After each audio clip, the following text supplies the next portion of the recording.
Hello, welcome to admission haters. আজকে আমরা পড়ব বায়োলজি দ্বিতীয় পত্র সপ্তম অধ্যায় মানব শারীরতত্ত্ব। এই অধ্যায়টা কৃষি কোর্সের জন্য খুবই ইম্পর্টেন্ট। এখান থেকে দুইটা প্রশ্ন হবে, দুইটি প্রশ্ন এখান থেকে হবে, অথবা একটি, সর্বনিম্ন একটি প্রশ্ন এখান থেকে আসে। খুবই ইম্পর্টেন্ট একটি অধ্যায় এবং অনেকটা কঠিন। তবে আজকে আমি চেষ্টা করব তোমাদের এই অধ্যায়টা অনেক সহজভাবে বোঝানোর জন্য। ওকে, দেখো, তোমাদের পড়াটা সহজ করার জন্য আমি আগেই সবকিছু দাগিয়ে রাখছি। দেখো, এখান থেকে প্রথমে তোমাকে যেটা পড়তে হবে সেটা হচ্ছে কি, এই ভ্রূণীয় মেসোডার্ম থেকে এই কঙ্কালতন্ত্র সৃষ্টি হয়। কঙ্কালতন্ত্র সৃষ্টি হয় কোথা থেকে? মেসোডার্ম থেকে কঙ্কালতন্ত্র সৃষ্টি হয়। কঙ্কালতন্ত্রের শ্রেণীবিন্যাস এখান থেকে কি পূর্ব হইয়া কঙ্কালতন্ত্রকে তিন ভাগে ভাগ করা যায়। কঙ্কালতন্ত্রকে তিন ভাগে ভাগ করা যায়। কি কি? বহিঃকঙ্কালতন্ত্র, অন্তঃকঙ্কালতন্ত্র, আর হচ্ছে কি, আর হচ্ছে স্পাঞ্চনিক কঙ্কালতন্ত্র। বহিঃকঙ্কালতন্ত্রের উদাহরণ কোনগুলো? যেগুলো বাইরে থাকে, যেমন কি নখ, দাঁত, লোম, এগুলো কি আমাদের দেহের বাইরে থাকে না, বাইরে থেকে দেখা যায়, তার মানে এগুলো হচ্ছে বহিঃকঙ্কালতন্ত্র। অন্তঃকঙ্কালতন্ত্র কোনগুলো? অঙ্কতন্ত্রগুলো হচ্ছে যেগুলো দেহের ভেতরে থাকে, সেগুলো হচ্ছে অন্তঃকঙ্কালতন্ত্র। অন্তঃকঙ্কালতন্ত্র আবার দুই প্রকার, অক্ষীয় কঙ্কালতন্ত্র, উপাঙ্গীয় কঙ্কালতন্ত্র। এরপর হচ্ছে তিন নাম্বার কি? তিন নাম্বার হচ্ছে স্পাঞ্চনিক কঙ্কালতন্ত্র। এগুলোর উদাহরণ কোনগুলো? এই যে ল্যারিংসের তরুণাস্থি, ট্রাকিয়া, ব্রঙ্কাই, এগুলো হচ্ছে কি স্পাঞ্চনিক কঙ্কালতন্ত্র। কঙ্কালতন্ত্রের কাজগুলো কি কি? এই কাজগুলো একবার করে একটু দেখে নিবা। কি কি কঙ্কালতন্ত্রের কাজ? হচ্ছে দেহের কাঠামো গঠন করা, সুরক্ষা প্রদান করা, সংযোগ তল সৃষ্টি করা, চলন, ভার বহন, এগুলো হচ্ছে কঙ্কালতন্ত্রের কাজ। কঙ্কালতন্ত্রের শারীরবৃত্তীয় কাজ। শারীরবৃত্তীয় কাজ কি কি?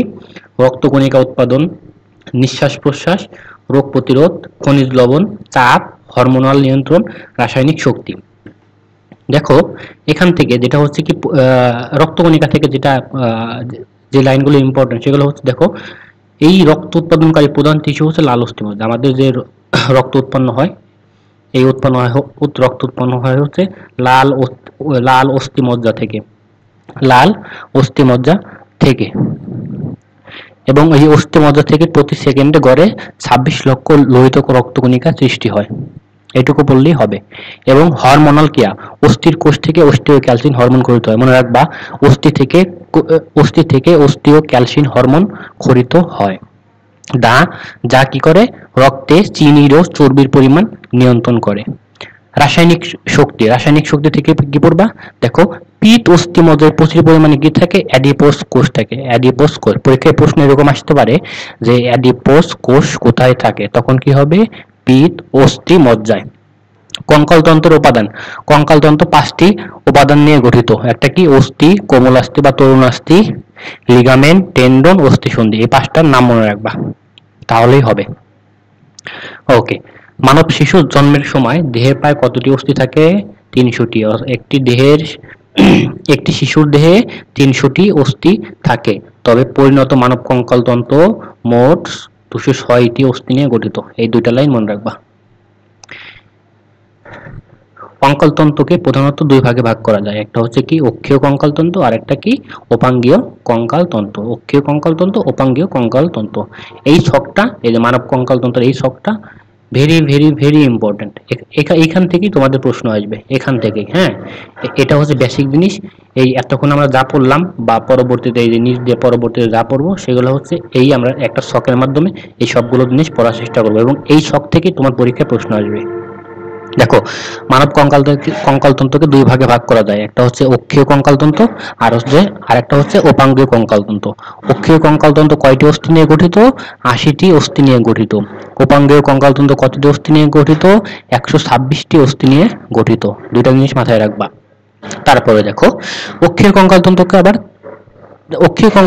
3টি অংশ নিয়ে গঠিত। একটা হচ্ছে কি করটি, মেরুদণ্ড, বক্ষপিঞ্জর। করটির অস্থি সংখ্যা কতটি পরীক্ষায় আসে? করটির অস্থি সংখ্যা হচ্ছে 29টি। করটিতে অস্থি থাকে কতটি? 29টি। দেখো, মেডিকেল ডেন্টাল আসে। মেরুদণ্ড, মেরুদণ্ডের অস্থি সংখ্যা কতটি? 26টি। বক্ষবিন্দুর অস্থি সংখ্যা কতটি? 25টি। মনে রাখবা, প্রত্যেকটা জিনিস এখান থেকে মনে রাখতে হবে এই ছক থেকে, এবং এই ছকটা তোমাকে ভালোভাবে মুখস্থ রাখতে হবে, চোখের সামনে ভাসতে হবে এই ছকটা। এরপরে দেখো উপাঙ্গীয় কঙ্কালতন্ত্রকে আবার উপাঙ্গীয় কঙ্কালতন্ত্র আবার 4টি অংশ নিয়ে গঠিত। বক্ষ অস্থি চক্র, বাহু, শ্রোণী চক্র আর হচ্ছে পা। বক্ষ অস্থি চক্রে অস্থি আছে 4টি, বাহুতে 60টি, শ্রোণী চক্রে 2টি, পায়ে 60টি, অর্থাৎ হাতে এবং পায়ে কতটি করে? 60টি করে অস্থি আছে। ওকে, এরপর দেখো করটির অস্থি সংখ্যা। এই করটির অস্থি সংখ্যা তোমাকে মনে রাখতে হবে। করটিতে আবার এইগুলো থাকে: করটিকা, মুখমণ্ডল, কর্ণাস্থি, হায়োইড। এই 4টা অংশ নিয়ে আবার করটি গঠিত। করটিকার অস্থি সংখ্যা কতটি? 8টি, পরীক্ষায় আসে। করটিকার অস্থি সংখ্যা কতটি? 8টি। মুখমণ্ডলের অস্থি সংখ্যা কতটি? 14টি। কর্ণাস্থি অস্থি সংখ্যা কয়টি? 6টি। হায়োইডের কয়টি? 1টি। মেরুদণ্ড, মেরুদণ্ড আবার এই 5টি অংশ নিয়ে গঠিত। একটা হচ্ছে সার্ভাইকাল কাশেরুকা, থোরাসিক কাশেরুকা, লাম্বার কাশেরুকা, স্যাক্রাম কাশেরুকা, কক্সিস কাশেরুকা। এই কাশেরুকার সংখ্যাগুলো পরীক্ষায় আসে। যেমন পরীক্ষায় আসতে পারে থোরাসিক কাশেরুকা কয়টি? 12টি। সার্ভাইকাল কাশেরুকা কতটি? 7টি। লাম্বার কাশেরুকা 5টি, স্যাক্রাম 1টি, কক্সিস 1টি। পাঁজর, বক্ষপিঞ্জর আবার 2টি অংশ নিয়ে গঠিত: পাঁজর, স্টার্নাম। পাঁজর থাকে 24টি, স্টার্নাম থাকে 1টি। এরপরে দেখো বক্ষ অস্থি চক্র, এটা আবার 2টি অংশ নিয়ে গঠিত। একটা হচ্ছে স্কাপুলা আর একটা হচ্ছে ক্লাভিকল। এই দুইটাই হচ্ছে দুইটি করে, এক জোড়া করে, অর্থাৎ 2টি করে অস্থি নিয়ে গঠিত। বাহু, বাহুর অস্থিগুলো কি কি? হিউমেরাস, রেডিয়াস, আলনা, কার্পাল। পরীক্ষায় প্রশ্ন আসে নিচের কোনটি বাহুর অস্থি? তখন কি হবে? হিউমেরাস, রেডিয়াস, আলনা, কার্পাল, মেটাকার্পাল, ফ্যালাঞ্জাস। এগুলো প্রত্যেকটার আবার অস্থি সংখ্যা মনে রাখতে হবে। তারপর দেখো স্তনী চক্র। স্তনী চক্র হচ্ছে 2টি। স্তনী চক্র আবার এই যে ইনোমিনেট বা হিপ বোন নিয়ে গঠিত। হিপ বোন থাকে হচ্ছে 2টি। পায়ের অস্থিগুলো কি কি? পায়ের অস্থিগুলো হচ্ছে ফিমার, প্যাটেলা, টিবিলা, ফিবুলা, টার্সাল, মেটাটার্সাল, ফ্যালাঞ্জাস। প্রত্যেকটা জিনিস তোমাকে মনে রাখতে হবে। এরপরে দেখো সব থেকে যেটা ইম্পর্টেন্ট সেটা হচ্ছে কি এই চকটা সব থেকে ইম্পর্টেন্ট। এখান থেকে প্রশ্ন আসবেই আসবেই আসবেই, মনে রাখবা এখান থেকে প্রশ্ন আসবেই। তোমাকে এই চকটা তোমাকে মনে রাখতে হবে। দেখো করটিকা, দেখো অক্ষীয় কঙ্কাল তন্ত্র কতটি? 80টি, একটু আগে পড়লাম। তারপর দেখো উপাঙ্গীয় কঙ্কাল কতটি? 126টি। এখন অক্ষীয় কঙ্কাল তন্ত্রের মধ্যে আবার কি আছে? দেখো করটি থাকে, মেরুদণ্ড থাকে, বক্ষবিন্দু থাকে, তাই না? ওকে, তাহলে দেখো করটি কি কি নিয়ে গঠিত? করটি হচ্ছে করটিকা, মুখমণ্ডলীয় অস্থি, কর্ণাস্থি, হায়োইড। এই 4টে অংশ নিয়ে হচ্ছে করটি গঠিত। এই 4টা মিলে হচ্ছে 29টি অস্থি থাকে করটিতে। এর মধ্যে আবার করটিকার মধ্যে কতটি অস্থি? মোট হচ্ছে 8টি অস্থি থাকে করটিকা। তাহলে এই করটিকার অস্থিগুলোর নাম মনে রাখো, নাম মনে রাখতে হবে মাস্ট। একটা হচ্ছে ফ্রন্টাল অস্থি, প্যারাইটাল অস্থি, টেম্পোরাল অস্থি, অক্সিপিটাল অস্থি, স্ফিনয়েড অস্থি, অ্যাথময়েড অস্থি। পরীক্ষায় প্রশ্ন আসে নিচে কোনটি করটিকার অস্থি নয়? তখন তুমি এই নামগুলো যদি না মনে রাখো তাহলে তুমি কিন্তু পারবা না, এখান থেকে প্রশ্ন আসবেই। এবং এই নামগুলো মনে রাখার পর তোমাকে আরো যেটা জিনিস মনে রাখতে হবে সেটা হচ্ছে কি, দেখো এই যে প্যারাইটাল আর টেম্পোরাল এই দুইটা হচ্ছে শুধুমাত্র 2টি করে আছে, আর বাকি এখানকার বাকি যেগুলো সবগুলো 1টি করে অস্থি নিয়ে গঠিত। টোটাল হচ্ছে 8টি অস্থি। টোটাল 8টি অস্থি নিয়ে গঠিত। ওকে, এরপরে দেখো মুখমণ্ডলীয় অস্থি। এই অস্থিগুলোর নামগুলো তোমাকে মাস্ট মনে রাখতে হবে: ম্যাক্সিলা, ম্যান্ডিবল, জাইগোম্যাটিক অস্থি, nasal, lacrimal, ইনফেরিয়াল nasal কনকাভ, vomer, palatine. এই অস্থিগুলোর নাম মনে রাখতে হবে। এবং এখান থেকে আরেকটা জিনিস মনে রাখতে হবে, দেখো এই দুইটা ম্যান্ডিবল আর হচ্ছে কি ভোমার, এই দুইটা হচ্ছে 1টি করে অস্থি আছে, বাকি সবগুলো 2টা করে অস্থি। এই সবগুলো মিলে হচ্ছে টোটাল 14টি অস্থি হচ্ছে মুখমণ্ডলীয় অস্থি। তারপরে দেখো কর্ণাস্থি। কর্ণাস্থির মধ্যে আছে মেলিয়াস, ইনকাস, স্টেপিস। এই সবগুলো হচ্ছে 2টি করে, টোটাল হচ্ছে 6টি। হায়োইড হচ্ছে 1টি অস্থি নিয়ে গঠিত। এরপর হচ্ছে মেরুদণ্ড। মেরুদণ্ড মেরুদণ্ড হচ্ছে কি? মেরুদণ্ড হচ্ছে সার্ভাইকাল কাশেরুকা হচ্ছে 7টি। এইগুলো তুমি পরীক্ষায় আসে। সার্ভাইকাল কাশেরুকার সংখ্যা কতটি? 7টি। থোরাসিক কাশেরুকার সংখ্যা কতটি? 12টি। লাম্বার কাশেরুকা 5টি, স্যাক্রাম কক্সিস 1টি করে, টোটাল হচ্ছে 26টি অস্থি। এরপর হচ্ছে বক্ষবিন্দুর। বক্ষবিন্দুর হচ্ছে দুটি অংশ নিয়ে গঠিত, একটা হচ্ছে স্টার্ন আর আরেকটা হচ্ছে পরশুকা। পরশুকা হচ্ছে প্রতি পাশে 12টি করে, টোটাল 24টি, স্টার্নাম হচ্ছে একটি, টোটাল হচ্ছে 25টি অস্থি নিয়ে বক্ষবিন্দুর গঠিত। এরপর হচ্ছে বক্ষ অস্থি চক্র। এখন এখান থেকে যতগুলো শুরু হবে সবগুলোই হচ্ছে কি উপাঙ্গীয় কঙ্কালদন্ত, উপাঙ্গীয় কঙ্কালদন্ত। বক্ষ অস্থি চক্র দুটি অংশ নিয়ে গঠিত, একটা হচ্ছে স্কাপুলা আর একটা হচ্ছে কি আর একটা হচ্ছে ক্ল্যাভিকল। এগুলো হচ্ছে দুটি করে, টোটাল হচ্ছে 4টি অস্থি নিয়ে গঠিত। বাহু, এই বাহুগুলো মনে রাখতে হবে, রেডিয়াস, আলনা, কার্পাল, মেটাকার্পাল, ফ্যালাঞ্জিস। এবং এখান থেকে ফ্যালাঞ্জিস হচ্ছে 28টি, কার্পাল, মেটাকার্পাল হচ্ছে 10টি, কার্পাল হচ্ছে 16টি অস্থি নিয়ে গঠিত। আর প্রথম তিনটা রেডিয়াস, হিউমেরাস, রেডিয়াস, আলনা হচ্ছে 2টি করে, টোটাল হচ্ছে 60টি। এরপর হচ্ছে শ্রোণী অস্থি চক্র, ইলিয়াম, ইসিয়াম, পিউবিস। এখান থেকে টোটাল হচ্ছে 2টি, টোটাল হচ্ছে 2টি। এরপর হচ্ছে পা। তুমি তুমি হচ্ছে এখান থেকে এই যে এই নামগুলো মনে রাখবা, শ্রোণী অস্থি চক্রের অংশগুলো কি কি, ইলিয়াম, ইসিয়াম, পিউবিস, এই তিনটার নাম মনে রাখবা। এরপর হচ্ছে পায়ের অস্থি কোনগুলো, femur, tibia, fibula, patella, tarsal, metatarsal, phalanges. এগুলো মনে রাখবা, টোটাল হচ্ছে 60টি। ঠিক আছে, এখান থেকে প্রশ্ন আসবে। এরপর দেখো আমরা এতক্ষণ এই শকে যা পড়লাম, এখন হচ্ছে এখানেই সেগুলো হচ্ছে বর্ণনা করে দিচ্ছে। আমরা সবগুলো বর্ণনা পড়বো না, শুধুমাত্র যে যে বর্ণনাগুলো শকে নাই সেগুলো পড়বো। হ্যাঁ, সেগুলো পড়বো, মনে রাখবা। ওকে, করটির যে অংশ মস্তিষ্ককে আবৃত করে রাখে তাকে বলা হয় করটিকা। করটিকা 6 ধরনের, মোট 8টি সুগঠিত অস্থি নিয়ে গঠিত, যেগুলো আমরা পড়লাম। হ্যাঁ, যেগুলো আমরা পড়লাম, দরকার নাই। এই যে ফ্রন্টাল অস্থি, এখান থেকে কি পড়বা দেখো, ফ্রন্টাল অস্থি হচ্ছে কপাল গঠনকারী, প্যারাইটাল হচ্ছে খুলির দুপাশে, টেম্পোরাল হচ্ছে প্যারাইটাল অস্থির নিচে, অক্সিপিটাল হচ্ছে বৃহৎ অস্থি, এবং এখানে কি থাকে, ফোরামেন ম্যাগনাম থাকে। হ্যাঁ, ফোরামেন ম্যাগনাম থাকে। এত কিছু মনে রাখার দরকার নাই, তোমাকে এটা মনে রাখবা, কপাল গঠনকারী, প্যারাইটাল হচ্ছে খুলির দুপাশে, অক্সিপিটাল হচ্ছে বৃহৎ ছিদ্র থাকে, দরকার নেই অক্সিপিটাল। অক্সিপিটাল, হ্যাঁ এটা বলবা, খুলির পশ্চাৎ দিকে থাকে অক্সিপিটাল। আর স্পেনয়েড কোথায় থাকে, প্যারাইটাল অস্থির মাঝখানে থাকে। অ্যাথিময়েড কোথায় থাকে, অ্যাথিময়েড হচ্ছে স্পেনয়েড অস্থির সামনে থাকে, স্পেনয়েড অস্থির সামনে থাকে।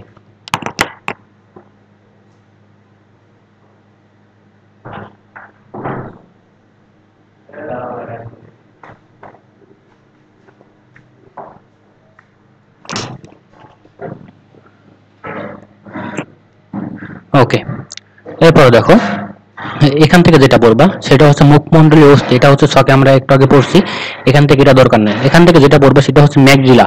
ম্যাগজিলা হচ্ছে ঊর্ধ্বচোয়াল, ম্যান্ডিবল হচ্ছে নিম্নচোয়াল, নেসাল হচ্ছে নাকের পৃষ্ঠদেশে থাকে, ল্যাক্রিমাল হচ্ছে নেসো ল্যাক্রিমাল নালীপট গঠনকারী অস্থি। এই যে যে জিনিসগুলো দাগাই দিচ্ছি শুধুমাত্র এইটুকু বলবো, আর কোনো কিছু দরকার নেই। ভোমার হচ্ছে চারকোনা চ্যাপ্টা অস্থি হচ্ছে ভোমার।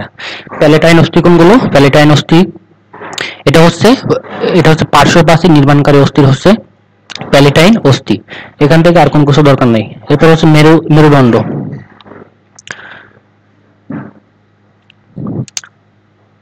মেরুদণ্ড থেকে তোমরা হচ্ছে ওই শকে যেটা পড়ছো ওটা পড়লেই হবে, এখান থেকে এত কিছু দরকার নাই।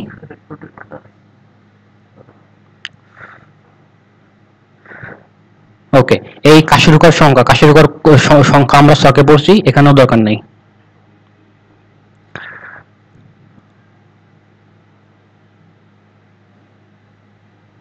দেখো এই বক্ষবিন্দু কয়টা অংশ নিয়ে গঠিত, 3টি অংশ নিয়ে গঠিত, আমরা ছকে পড়ছি। একটা হচ্ছে কি উরোফলক বা স্টার্নাম নিয়ে গঠিত, 12 জোড়া পরশুকা নিয়ে গঠিত, 12টি থোরাসিক বা বক্ষদেশীয় কাশিরুকা নিয়ে গঠিত। এখান থেকে একটু পড়তে পারো। স্টার্নামের 3টে অংশ থাকে। 3টে অংশ কি কি, একটা হচ্ছে ম্যানোব্রিয়াম, তারপরে দেহ, আর হচ্ছে কি জিফয়েড প্রসেস। এই 3টে অংশ নিয়ে গঠিত হচ্ছে স্টার্নাম। এবং এই 3টে অংশ তোমাকে মনে রাখতে হবে যে স্টার্নামে কয়টা অংশ, 3টে অংশ। কি কি, ম্যানোব্রিয়াম, দেহ, জিফয়েড প্রসেস। পরশুকা হচ্ছে ক্যাপিসুলাম, টিউবারকল, অ্যাঙ্গেল, শেপ, এগুলো নিয়ে গঠিত হচ্ছে পরশুকা। এবং এখান থেকে তো পরীক্ষা যেটা আসে, এখান থেকে এই 3টা জিনিস তোমাকে অবশ্যই পড়তে হবে। যেমন প্রকৃত পরশুকা কোন জোড়া, প্রকৃত পরশুকা হচ্ছে 7 জোড়া, এবং প্রথম 7 জোড়া পরশুকাই হচ্ছে কি প্রকৃত পরশুকা। এবং এই প্রকৃত পরশুকা কি করে, পরশুকা ও স্টার নামে সংযোগ স্থলে তরুণাস্থি থাকে।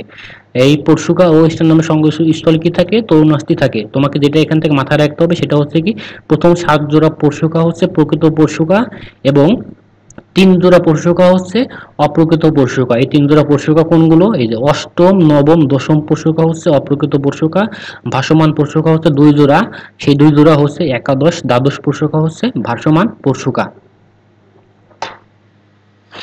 ওকে, তারপরে দেখো উপাঙ্গীয় কঙ্কাল। উপাঙ্গীয় কঙ্কালের মধ্যে কি পড়বা, উপাঙ্গীয় কঙ্কাল আমরা শখে পড়ছি, তারপরে হচ্ছে আবার এখানে পড়াই দিচ্ছি।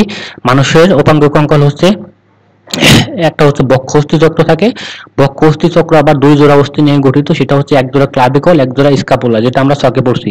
এই এখান থেকে যেটা পড়তে হবে সেটা হচ্ছে ক্লাভিকল দেখতে হচ্ছে এফ এর মতো, ক্লাভিকল দেখতে এফ এর মতো, আর আর স্ক্যাপুলা দেখতে হচ্ছে চাপা ত্রিকোণা অস্থির মতো। এবং স্ক্যাপুলায় কি থাকে, গ্লিনেট গহ্বর থাকে। এটা অনেকবার পরীক্ষায় আসছে, এটা তোমাকে মনে রাখতে হবে যে গ্লিনেট গহ্বর কোথায় থাকে, স্ক্যাপুলায় থাকে গ্লিনেট গহ্বর। ওকে, এবং গ্লিনেট গহ্বরে হিউমেরাসের মস্তক আটকানো থাকে। পরীক্ষায় প্রশ্ন এটা অনেকবার আসছে যে হিউমেরাসের মস্তক আটকানো থাকে কোথায়, গ্লিনেট গহ্বরে। গ্লিনেট গহ্বর হচ্ছে হিউমেরাসের মস্তক আটকানো থাকে, আর কিছু দরকার নাই। এরপরে দেখো ঊর্ধ্ববাহুর অস্থি কোনগুলো, ঊর্ধ্ববাহু অর্থাৎ হাতের, হিউমেরাস, রেডিয়াস, আলনা। এই যে হিউমেরাস হচ্ছে ঊর্ধ্ববাহুর অস্থি, হিউমেরাসটা হচ্ছে ঊর্ধ্ববাহুর অস্থি। এখানে কি থাকে, এখানে হচ্ছে অ্যানাটমিক্যাল গ্রীবা থাকে, অ্যানাটমিক্যাল গ্রীবা থাকে। তার কি থাকে, ডেল্টয়েড রিস্ট থাকে, অ্যানাটমিক্যাল গ্রীবা আর হচ্ছে কি থাকে, ডেল্টয়েড রিস্ট থাকে। এরপর হচ্ছে রেডিয়াস আর আলনা, রেডিয়াস আর হচ্ছে আলনা। এখান থেকে তোমাকে এটা মনে রাখতে হবে, আর কোনো কিছু দরকার নেই, এত কোনো কিছু দরকার নেই আর। কার্পালস্থি, কার্পালস্থি হচ্ছে 8টি। এটা হচ্ছে ছকে পড়ছো যে কার্পালস্থি হচ্ছে 8টি। এই 8টি কি কি দেখো, এই যে গোড়ার দিকে থাকে হচ্ছে স্ক্যাফোয়েড, লুনেট, টাইকুয়েটাল, পিসিফোম, প্রান্তের দিকে থাকে ট্র্যাপিজিয়াম, ট্র্যাপিজয়েড, ক্যাপিটেট, হ্যামেট। এই 8টি অস্থির নাম তোমাকে মনে রাখতে হবে। এরপর হচ্ছে মেটাকার্পাল, হাতের তালু গঠনকারী 5টি অস্থিকে বলা হয় হচ্ছে কি, মেটাকার্পাল। এই লাইনটা তোমাকে অবশ্যই পড়তে হবে। এরপর হচ্ছে ফ্যালাঞ্জেস, ফ্যালাঞ্জেস হচ্ছে আঙ্গুলের অস্থিগুলোকে বলা হয় হচ্ছে ফ্যালাঞ্জেস, আর কোনো কিছু দরকার নাই। এরপর হচ্ছে নিম্নাঙ্গের অস্থিসমূহ, নিম্নাঙ্গ হচ্ছে কি, চরণীয় অস্থিচক্র আর দুপা নিয়ে হচ্ছে নিম্নাঙ্গ গঠিত হয়, নিম্নাঙ্গ গঠিত হয়। চরণীয় অস্থিচক্রের অংশগুলো কি কি দেখো, ইলিয়াম, ইসিয়াম, পিউবিস। এই 3টা জিনিসের নাম তোমাকে মনে রাখতে হবে, ইলিয়াম, ইসিয়াম, পিউবিস, চরণী অস্থিচক্র। এরপরে দেখো এই যে ইলিয়াম, ইসিয়াম, পিউবিসের সংযোগস্থলে কি থাকে, অ্যাসিটাবোলাম থাকে, অ্যাসিটাবোলাম থাকে। এতে ফিউমারের মস্তক আটকানো থাকে। লাইনটা পড়বা, আর কোনো কিছু এখান থেকে দরকার নাই। এরপর হচ্ছে ফিমার, ফিমার হচ্ছে নিম্ন বাহুর প্রথম অস্থি। পরীক্ষায় আসে নিম্ন বাহুর প্রথম অস্থির নাম কি, ফিমার। আর যদি পরীক্ষায় প্রশ্ন আসে ঊর্ধ্ব বাহুর প্রথম অস্থির নাম কি, তখন হবে হিউমেরাস। আর নিম্ন বাহু বললে হচ্ছে ফিমার। এটি হচ্ছে মানবদেহের সবচেয়ে দীর্ঘ অস্থি, অনেকবার পরীক্ষায় আসে মানবদেহের দীর্ঘ অস্থির নাম কি, ফিমার। এবং এই ফিমারে কি থাকে, ট্রোক্যান্টার থাকে, ট্রোক্যান্টার থাকে। ওকে, এবং প্যাটেলা, ফিমারের প্রান্তে কি থাকে ভাইয়া, ফিমারের প্রান্তে থাকে প্যাটেলা। পরীক্ষায় আসে ফিমারের প্রান্তে কোনটি থাকে, তখন কি হবে, প্যাটেলা থাকে। আর প্যাটেলা হচ্ছে একটা সীসাময়েড অস্থি, সীসাময়েড অস্থি। Okay, tibia fibula, tibia fibula, tibia হচ্ছে বেশি মোটা, আর হচ্ছে টিবিয়ার দেহটা কি, ত্রিধার বিশিষ্ট, ত্রিধার বিশিষ্ট। এবং এই টিবিয়ায় কি থাকে, ঝুঁটি থাকে। আর ফিবুলা দেখতে হচ্ছে দীর্ঘ যষ্টির মতো। এটা পরীক্ষা অনেকবার আসছে যে দীর্ঘ যষ্টির মতো অস্থি কোনটা, সেটা হচ্ছে ফিবুলা। ফিবুলার মস্তক কি, ফিবুলার মস্তক হচ্ছে চোখা ধরনের, আর কোনো কিছু দরকার নাই। এরপর হচ্ছে টার্সাল অস্থি, টার্সাল অস্থিগুলো তোমার এখানে টার্সাল অস্থির সংখ্যা কতটি, 7টি।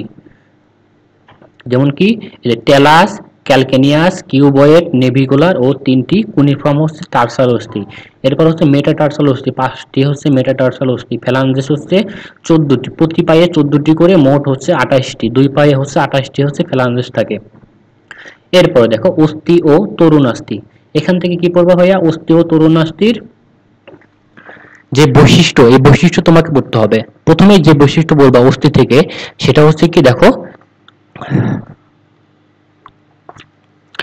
সেটা হচ্ছে অস্থির আবরণ। অস্থির আবরণের নাম কি, এটা পরীক্ষায় আসে, পেরিঅস্টিয়াম।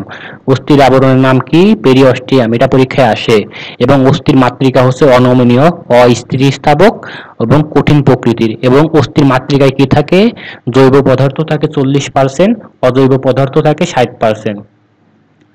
ওকে, তারপরে এই অস্থির মাতৃকায় 4 ধরনের অস্থির কোষ থাকে। কি কি?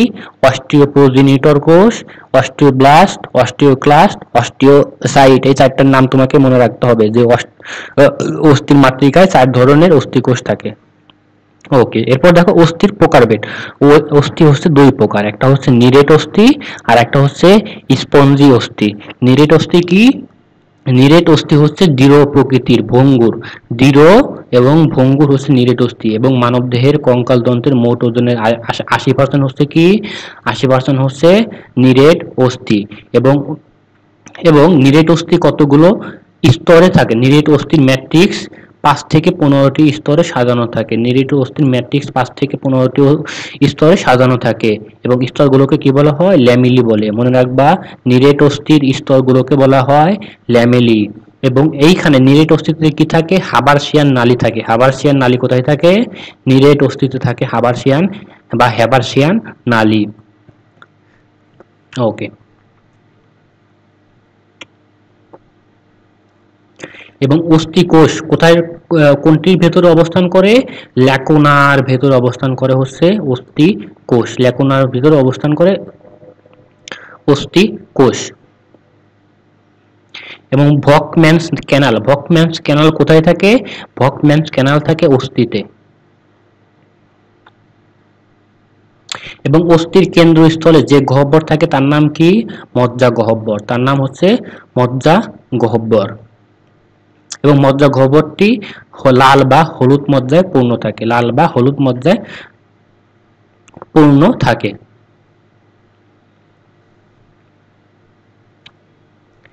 তারপরে দেখো হিউমেরাস, রেডিয়াস, আলনা, ফিমার, টিবিয়াস, ফিবুলা, এগুলো হচ্ছে কি নিরেট প্রকৃতির। নিরেট প্রকৃতির। ওকে, এরপর দেখো স্পঞ্জ অস্থি। মানবদেহের 20% হচ্ছে স্পঞ্জি অস্থি। স্পঞ্জি অস্থির গাঠনিক ও কার্যকরী একককে কি বলে ভাইয়া? ট্রাবেকুলা বলে। খুবই ইম্পর্টেন্ট, ট্রাবেকুলা বলে। এবং অস্থির আবরণের নাম কি? পেরিঅস্টিয়াম। অনেকবার পরীক্ষায় আসে। এবং স্পঞ্জি অস্থিতে কি থাকে ভাইয়া? ক্যালসিয়াম লবণ কম থাকে। ক্যালসিয়াম লবণ কম থাকে। এবং এতে কি থাকে না? হ্যাবারসিয়ান তন্তু থাকে না। হ্যাবারসিয়ান তন্তু থাকে না। শিশুদের প্রায় সব অস্থি কি? স্পঞ্জি অস্থি। স্পঞ্জি অস্থি। এবং অনিয়ত, এখান থেকে এই যে এই অস্থির আকৃতিগত যে ভাগ, এগুলো একটু মনে রাখতে হবে। যেমন কি অনিয়ত অস্থি কোনটা? কাশেরুকা। চাপা অস্থি কোনগুলো? স্কাপুলা, পুরসুকা, স্টার্নাম, করোটি।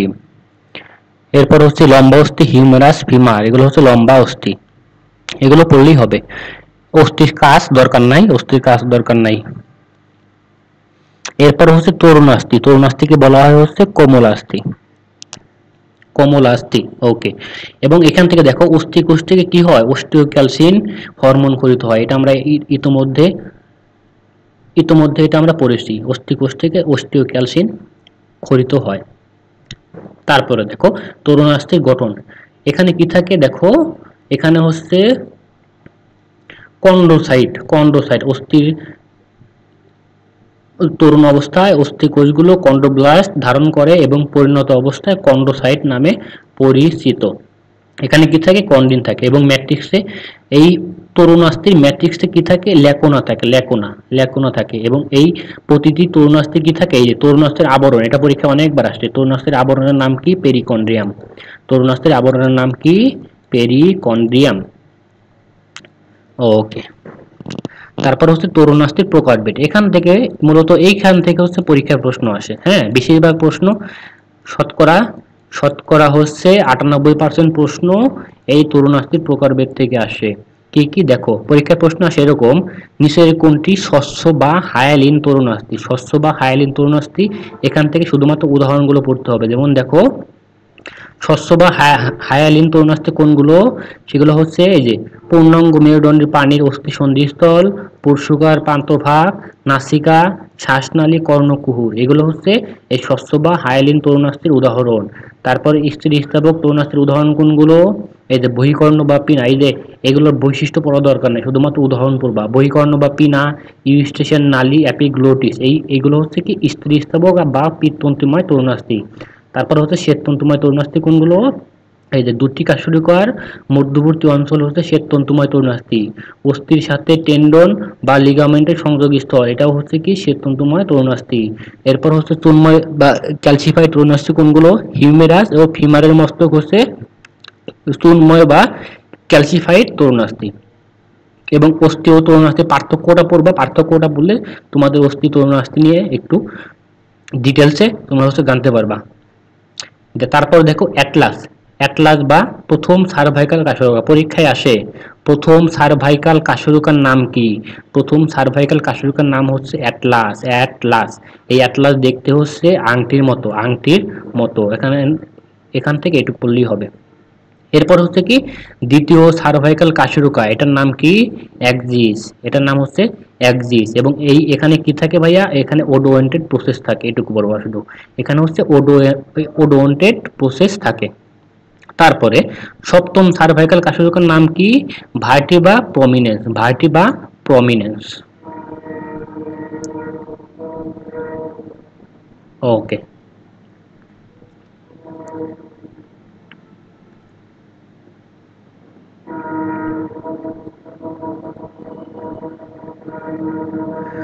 আশা করি তোমাদের কাছে এই অধ্যায়টা অনেক সহজ লাগছে এবং অনেক সহজভাবে অনেক কিছু গ্যাপ দিয়ে আমরা হচ্ছে যে যে জিনিস পরীক্ষায় আসে সেই জিনিসগুলো পড়ানোর চেষ্টা করেছি। এরপরে দেখো পেশি টিস্যু। পেশি, পেশি মনে রাখবা, পেশি উৎপন্ন হয় হচ্ছে মেসোডার্ম থেকে। মেসোডার্ম থেকে হচ্ছে পেশি উৎপন্ন হয়। এবং পেশির বৈশিষ্ট্যগুলো থেকে কি পড়বা? পেশিকোষ হচ্ছে কি কি করে? মায়োসাইট। ও পেশিকোষকে বলা হয় কি? মায়োসাইট। পেশিকোষকে কি বলা হয়? মায়োসাইট বা মায়োব্লাস্ট। মায়োব্লাস্ট। এবং পেশির আবরণের নাম কি? সারকোলেমা। অনেকবার পরীক্ষা আসছে। পেশির আবরণের নাম কি? সারকোলেমা। সারকোলেমা। এবং পেশিকোষে কি থাকে? নিউক্লিয়াস থাকে। নিউক্লিয়াস থাকে। এবং মায়োফাইবিল গুলো কি হয় এখানে? অ্যাক্টিন ও মায়োসিন নামক দু ধরনের প্রোটিন নির্মিত। এই মায়োফাইবিল গুলো অ্যাক্টিন ও মায়োসিন নামক প্রোটিনে নির্মিত থাকে। ওকে, এখান থেকে আর দরকার নাই। এবং পেশি টিস্যুর কত শতাংশ পানি? পেশি টিস্যুর হচ্ছে 75% পানি। 75% পানি। ওকে। এরপর দেখো পেশির টিস্যুর প্রকারভেদ। পেশি টিস্যুর প্রকারভেদ অবস্থান অনুযায়ী 3 প্রকার। একটা হচ্ছে কঙ্কাল পেশি, অন্তর্জান্ত্রিক পেশি, হৃদপেশি। একটু এই প্রকারভেদগুলো একটু পড়ে নেবা। হ্যাঁ, কাজ অনুযায়ী অস্থিক পেশি, অনিশ্চিক পেশি। ওকে। এরপরে দেখো অমসৃণ, রৈখিক, ঐচ্ছিক কঙ্কাল। দেখো একটাই নাম কিন্তু কতগুলো ভিন্ন ভিন্ন নামে পরিচিত। এই নামগুলো তোমাকে সবার আগে এই নামগুলো প্রথমে মনে রাখতে হবে। এই প্রত্যেকটা নাম যে এক, এদের বৈশিষ্ট্য যে এক, এই জিনিসগুলো তোমাকে আগে, এই জন্য হচ্ছে এই প্রত্যেকটা নাম তোমাকে আগে মুখস্থ রাখতে হবে। এরপরে দেখো এই পেশি টিস্যু টেন্ডন নামক এক প্রকার তন্তুময় যোজক টিস্যু দিয়ে অস্থির সাথে যুক্ত থাকে। তাহলে এই পেশি টিস্যু কার সাথে যুক্ত থাকে? টেন্ডন নামক অস্থির সাথে যুক্ত থাকে। টেন্ডন নামক অস্থির সাথে যুক্ত থাকে, এই কথাটা প্রথমে মনে রাখবা। এরপর হচ্ছে, এরপর কি দেখো পেশিতন্ত্র, এটা দরকার নাই, এটাও দরকার নাই।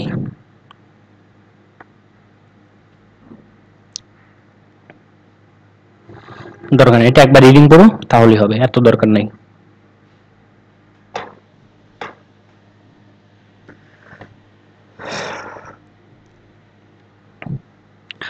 ওকে।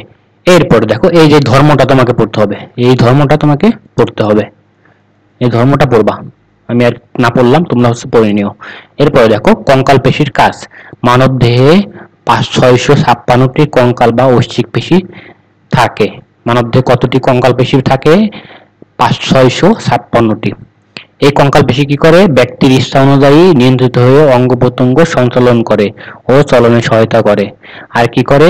অভ্যন্তরীণ অঙ্গগুলোকে সুরক্ষিত রাখে। দেহের কি করে? আকৃতি প্রদান করে, দেহভঙ্গি নিয়ন্ত্রণ করে, তাপ নিয়ন্ত্রণ করে, প্রতিক্রিয়ায় সহায়তা করে। এই 4টা জিনিস তোমাকে মনে রাখতে হবে।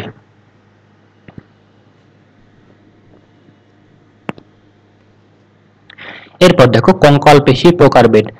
ফ্লেক্সর পেশি, উদাহরণগুলো মনে রাখবা, শুধুমাত্র উদাহরণগুলো। ফ্লেক্সর পেশি হচ্ছে বাইসেপস, তারপর হচ্ছে এক্সটেন্সর পেশি হচ্ছে ট্রাইসেপস, অ্যাবডাক্টর পেশি হচ্ছে ডেল্টয়েড, তারপর হচ্ছে অ্যাডাক্টর পেশি হচ্ছে লাটিসিমাস ডরসি। শুধুমাত্র এই যে এই উদাহরণগুলো আছে, উদাহরণগুলো একটু মনে রাখবা, তাহলেই হবে, আর কোনো কিছু দরকার নেই। তারপর হচ্ছে কি, তারপর হচ্ছে লিভেটর পেশি হচ্ছে কি ম্যাসেটার পেশি, রোটেটর পেশি যেমন হচ্ছে পাইরিফিরমাস পেশি। ওকে, এরপর দেখো অনৈচ্ছিক পেশি। অনৈচ্ছিক পেশি হচ্ছে যেটা ইচ্ছা শক্তি দ্বারা নিয়ন্ত্রিত হয় না, সেটাই হচ্ছে কি অনৈচ্ছিক পেশি। আর এখানে কি থাকে, এই পেশিকে বলা হয় ভিসেরাল পেশি। এই যে এখানে তো লেখাই আছে অনৈচ্ছিক পেশি, মসৃণ পেশি, অরৈখিক অরৈখিক বা ভিসেরাল পেশি। এই নামগুলো তোমাকে অবশ্যই মনে রাখতে হবে।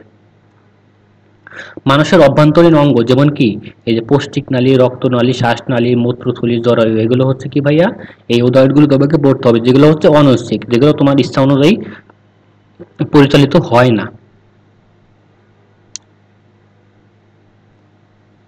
এখানে কি ভাইয়া কোষঝিল্লি বা সার্কোলোমা অস্পষ্ট থাকে, অস্পষ্ট থাকে। এবং এখান থেকে এই ধর্মটা তোমাকে পড়তে হবে, তোমাকে এই অনৈচ্ছিক পেশির সংকোচন প্রসারণ ক্ষমতা অত্যন্ত ধীর, অত্যন্ত ধীর, এই জিনিসটা তোমাকে মাথায় রাখতে হবে। এরপর হচ্ছে হৃদপেশি বা কার্ডিয়াক পেশি।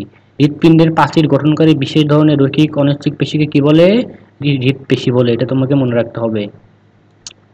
এবং এই হৃদপেশিটা কি এক ধরনের অনৈচ্ছিক পেশি, অনৈচ্ছিক পেশি। এবং হৃৎপিণ্ডের মনে রাখবা, হৃৎপিণ্ডের তিনটা স্তর থাকে, বাইরের স্তরকে বলা হয় এপিকার্ডিয়াম, ভেতরের স্তরকে বলা হয় এন্ডোকার্ডিয়াম, এবং মধ্যবর্তী স্তরকে বলা হয় মায়োকার্ডিয়াম। ওকে ওকে, এরপরে দেখো ইন্টারক্যালেটেড ডিস্ক।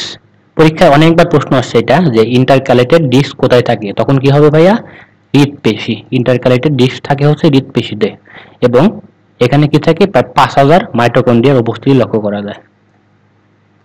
ওকে, তোমার যেটা কাজ সেটা হচ্ছে এখান থেকে এই ছকটা পড়া, এই ছকটা পড়লে এই সবগুলো পেশি সম্পর্কে তোমার ধারণা হয়ে যাবে।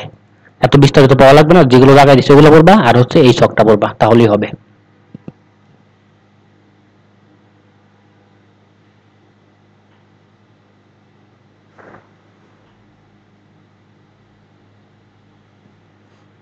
এরপর দেখো ফ্লেক্সর ও এক্সটেন্সর পেশির উদাহরণ কোনগুলো, এই যে বাইসেপস আর ট্রাইসেপস হচ্ছে কি ফ্লেক্সর এক্সটেন্সর পেশির উদাহরণ। ফ্লেক্সর পেশির উদাহরণ হচ্ছে বাইসেপস, এক্সটেন্সর পেশির উদাহরণ হচ্ছে ট্রাইসেপস। আর পেশিতে টান পড়ে, মনে রাখবা পেশিতে টান পড়ে কিন্তু ধাক্কা লাগে না।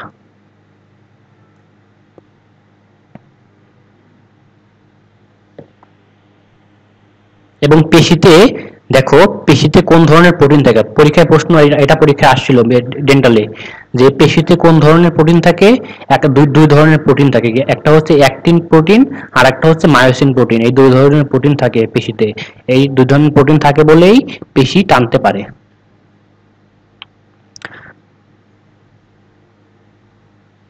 ওকে, এরপর দেখো লিভার। এরপর হচ্ছে কি ভাইয়া, এরপর হচ্ছে লিভার। লিভার এখান থেকে যেটা বলবা, লিভার 4টি অংশ নিয়ে গঠিত, একটা হচ্ছে লিভার বাহু, পিভট আর প্রচেষ্টা ভার। প্রচেষ্টা ভার লিভার, এই 4টার নাম মনে রাখবা। আর হচ্ছে কি লিভারের প্রকারভেদ, এখান থেকে প্রশ্ন আসে। প্রথম শ্রেণীর লিভার, প্রথম শ্রেণীর লিভার থেকে যেটা পড়বা সেটা হচ্ছে প্রথম শ্রেণীর লিভারে হচ্ছে কি পিভট। এই পিভটটি কি থাকে, ভার আর প্রচেষ্টার মাঝখানে থাকে, ভার প্রচেষ্টার মাঝখানে থাকে প্রথম শ্রেণীর লিভারে। আর এখানে প্রথম শ্রেণীর লিভারের উদাহরণ কোনটা, উদাহরণ হচ্ছে কাশি। এগুলো কিন্তু পরীক্ষায় আসে। প্রথম শ্রেণীর লিভারের উদাহরণ হচ্ছে কাশি, এবং এটাই হচ্ছে কি প্রথম শ্রেণীর লিভার হচ্ছে মানবদেহে এক দুর্লভ লিভার। মানবদেহে দুর্লভ লিভার কোনটা, প্রথম শ্রেণীর লিভার। যেমন কি, যেমন মাথা ও প্রথম কাশিরুকার মধ্যবর্তী সন্ধি, এটা হচ্ছে কি প্রথম শ্রেণীর লিভার শেষ। এবং এই লিভারের মাধ্যমে কি হয়, অল্প বলে বেশি ফল পাওয়া যায়, অল্প বল প্রয়োগ করে বেশি ফল পাওয়া যায়। এরপর দেখো দ্বিতীয় শ্রেণীর লিভারে কি হয়, দ্বিতীয় শ্রেণীর লিভারে এই ভার দ্বিতীয় শ্রেণীর লিভার ভারটা কোথায় থাকে, ভারটা থাকে পিভট আর প্রচেষ্টার মাঝখানে থাকে, পিভট প্রচেষ্টার মাঝখানে থাকে। যেমন হচ্ছে ঠেলা গাড়ি, পায়ের আঙ্গুলের ডগায় দাঁড়ালে দ্বিতীয় শ্রেণীর লিভার সৃষ্টি হয় শেষ। এবং এইখানে কি হয়, এখানে সামান্য প্রচেষ্টায় বেশি ওজনকে উপরে তুলে ধরা সহজ হয়, সামান্য প্রচেষ্টায় বেশি ওজনকে উপরে তুলে ধরা সহজ হয়। তৃতীয় শ্রেণীর লিভার, এই শ্রেণীর লিভারে কি থাকে, প্রচেষ্টাটা থাকে হচ্ছে পিভট ও ভারের মাঝখানে থাকে, পিভট ও ভারের মাঝখানে থাকে। যেমন হচ্ছে নখ কাটার যন্ত্র, এই তৃতীয় শ্রেণীর লিভার। এবং মানবদেহের তৃতীয় শ্রেণীর লিভারের সংখ্যা কত, অনেক, লিভারের সংখ্যা অনেক। যেমন হচ্ছে কি ভাস্করা বাহুকে তৃতীয় শ্রেণীর লিভার বলা যায়। শেষ। বুঝতে পারছো? এগুলো কিন্তু খুবই ইম্পর্টেন্ট। দ্রুত গতির সঞ্চালন সুবিধা পাওয়া যায় এই ধরনের লিভারে। ওকে, এরপর হচ্ছে হাঁটু সঞ্চালনে অস্থি ও পেশির সমন্বয়। মনে রাখবা, পেশি যে অস্থির সাথে যুক্ত থাকে কোনটির মাধ্যমে, এটা পরীক্ষায় আসছে অনেকবার। পেশি অস্থির সাথে যুক্ত থাকে কন্ডন বা টেন্ডনের মাধ্যমে, কন্ডরা বা টেন্ডনের মাধ্যমে। এবং হাঁটুতে কয় ধরনের অস্থি থাকে, 4 ধরনের। হাঁটুতে হচ্ছে 4 ধরনের অস্থি থাকে। একটা হচ্ছে কি femur, tibia, fibula, femur, tibia, fibula, আর হচ্ছে কি প্যাটেলা। এগুলো হচ্ছে হাঁটুর অস্থি। এই হাঁটুর অস্থির নামগুলো মনে রাখবা। শেষ। এরপর দেখো হ্যামস্ট্রিং পেশি, হ্যামস্ট্রিং পেশি হচ্ছে 3টি পেশি নিয়ে গঠিত, হ্যামস্ট্রিং পেশি 3টি পেশি নিয়ে গঠিত। একটা হচ্ছে কি বাইসেপস ফিমোরিস, তারপর হচ্ছে সেমি মেমব্রেনোসাস, আর হচ্ছে সেমি টেন্ডিনোসাস। এই 3 ধরনের পেশি নিয়ে হচ্ছে হ্যামস্ট্রিং পেশি গঠিত।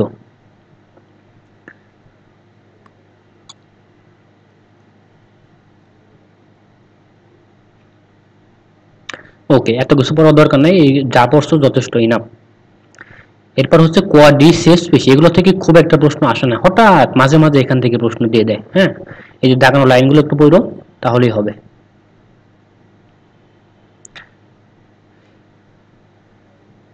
এরপর দেখো গ্রিনিস্টিক ফ্রাকচার হচ্ছে অসম্পূর্ণ অস্থি বিভাজন। অসম্পূর্ণ অস্থি বিভাজন কোনটা, গ্রিনিস্টিক ফ্রাকচার। শিশুদের ক্ষেত্রে এরূপ অস্থিভঙ্গি বেশি দেখা যায়। এরপর দেখো হাড় ভাঙ্গা। হ্যাঁ, অস্থিভঙ্গ কত প্রকার, 3 প্রকার। এই জিনিসটা মাথায় রাখবে, এখান থেকে প্রশ্ন আসে। একটা হচ্ছে সাধারণ হাড় ভাঙ্গা, যৌগিক, জটিল। সাধারণ বা বদ্ধ ধরনের হাড় ভাঙ্গা, সাধারণ হাড় ভাঙ্গাকে কি বলা হয়, বদ্ধ হাড় ভাঙ্গা, এটা মাথায় রাখবা। যে ধরনের অস্থিভঙ্গে ভঙ্গ অস্থি চামড়া বিদীর্ণ করে বের হয় না তাকে বলা হয় সাধারণ অস্থিভঙ্গি। সাধারণ অস্থিভঙ্গি হচ্ছে চামড়া ভেদ করে বের হয় না। এই অস্থিভঙ্গির আরেকটা নাম হচ্ছে কি বদ্ধ অস্থিভঙ্গি, বদ্ধ অস্থিভঙ্গি। শেষ।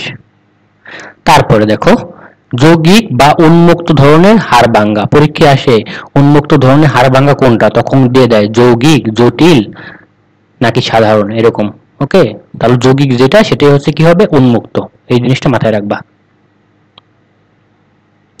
এরপর হচ্ছে জটিল বা চাপা হাড়ভাঙ্গা। জটিল হাড়ভাঙ্গার ফলে বেশ কয়েকটি হাড়, অস্থিসন্ধি, টেন্ডন, লিগামেন্টের ক্ষতিগ্রস্ত হয়, দরকার নাই। জটিল বা চাপা হাড়ভাঙ্গা, জটিল হাড়ভাঙ্গাকে বলা হয় হচ্ছে চাপা হাড়ভাঙ্গা। শেষ।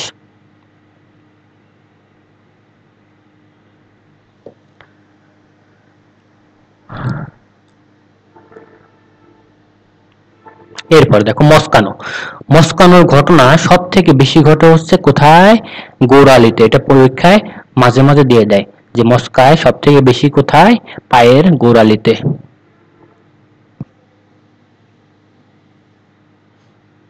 আর কোনো কিছু দরকার নেই, এই অধ্যায় থেকে যা যা পড়াইলাম, যা যা দাগাই দিলাম, এগুলো পড়লেই যথেষ্ট এবং প্রশ্ন ব্যাংক সলভ করলেই যথেষ্ট।